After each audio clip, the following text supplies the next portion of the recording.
ఆస్ట్రేలియాలో విక్టోరియాలో ఉన్న గ్రాంపేన్స్ నేషనల్ పార్క్లో లాస్ట్ 2 రోజుల నుంచి ఒక రేంజ్లో బుష్ ఫైర్స్ అవుతున్నాయి.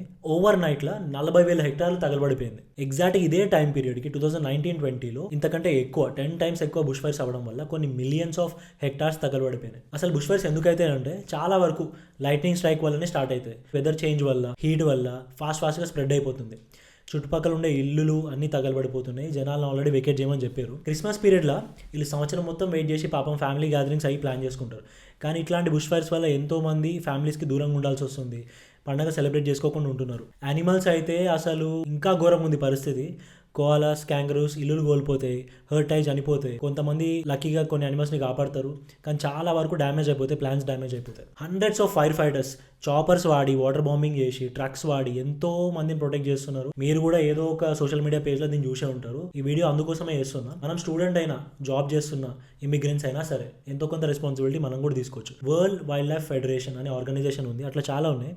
ఇది ఒక్కటి నేను జెన్యున్గా ట్రై చేసి చెప్తున్నా.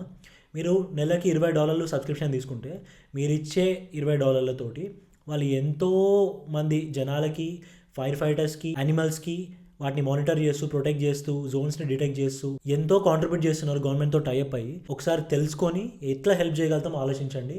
వేరే పోస్ట్ లెక్క దీన్ని కూడా స్క్రోల్ చేయొద్దు. మీ ఫ్రెండ్స్కి షేర్ చేయండి. Let's see what we can do with what we have.